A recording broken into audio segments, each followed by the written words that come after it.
Date is September 25th, 1347.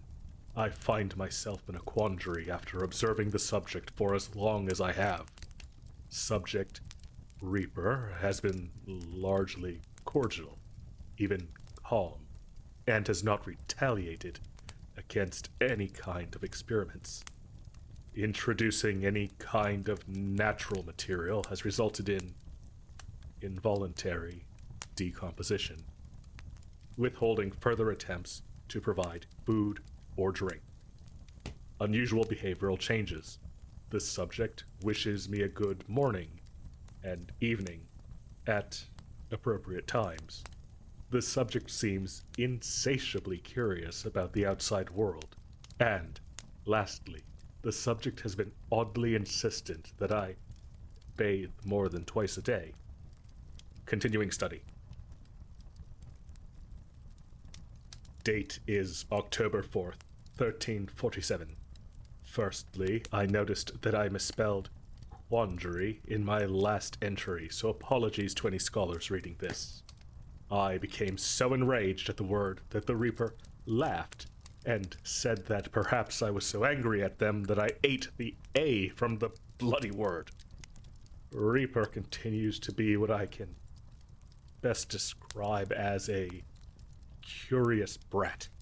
They appear to enjoy trying to get me to laugh or smile. Behavior is not understood. Reaper appears capable of rotting the bars through or retaliating at any time. I've not had to use my mixture again since the initial infection. Need to decide on a labeling system better suited for this line of work. Once the plague has stopped, I may just seek out more unique specimens to study. Date is October 7th, 1347. Reaper suggested I use the letters Q and S, a dash, and then a number to label specimens. I like the idea, and I think I'll adopt it. But I'm not going to tell them that I like it. Perhaps that is me being immature. But I don't care. They are a brat, and any man in my position would do the same. With that in mind, I am noting the subject down as QS-1. Death. I have an idea for a new experiment to prove the subject's disposition is a manipulation trick. I intend to take them to the fields where the bodies have been laid to rest and gauge their response. I'll update afterwards.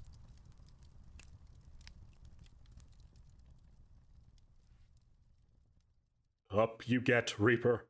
We're taking a bit of a field trip today.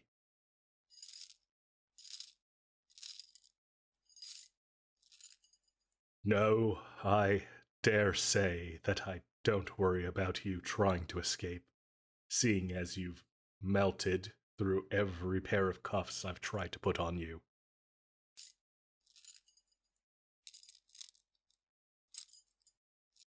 Yes, very cute. Come, let us take you to your feeding grounds. My studies have kept me away from helping to bury the dead, but I suspect you should be at home amongst the carrion and the quiet misery your kind is wrought.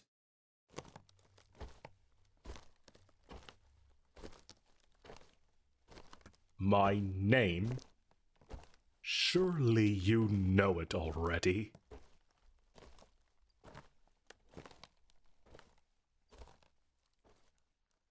It's Seth. Why are you asking that now?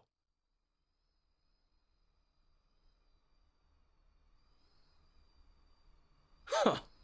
You don't feel well. Perhaps a Reaper's natural state isn't being a bloodthirsty monster. Here we are, at the, slaughtering grounds, as it were. Go on, I want to see your reactions in your current state.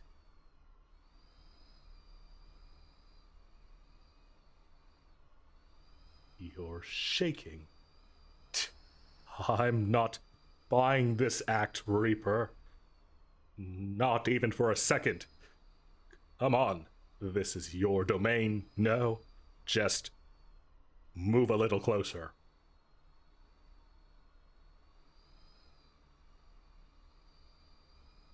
What? No, I will not hold your hand. Just go out there. Beginning observation.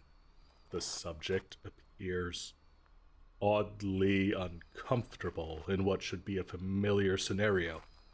Skin has paled, and the subject is emitting what can only be described as a keening.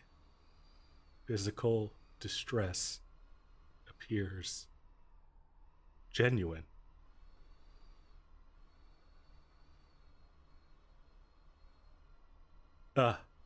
Reaper's agitation has escalated dramatically. The subject is trying to... Hey, stop that. Stop. What are you doing? Punching yourself in the head like that? Gods above, just hold still. Let me see. All right. You're fine. You're bruising.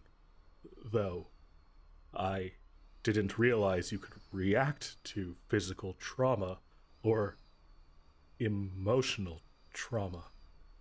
As it were, I'm sorry. Hey, just...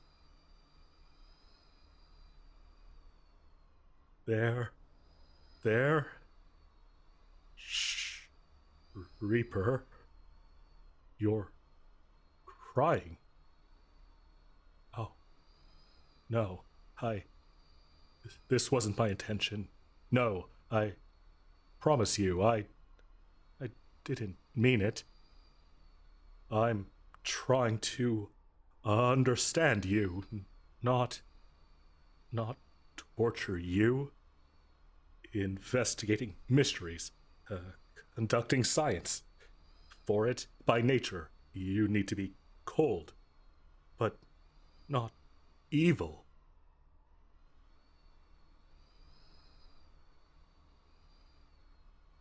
Yes, I suppose that would be true for your kind as well. Careful. Your tears are making the grass beneath decompose. I'd rather not have holes burnt through my skin. Gods. And it's sending quakes through my form as well. Well, it's freezing.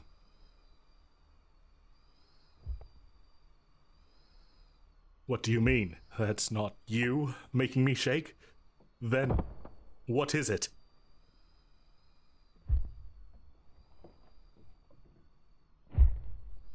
What do you mean? Father is coming.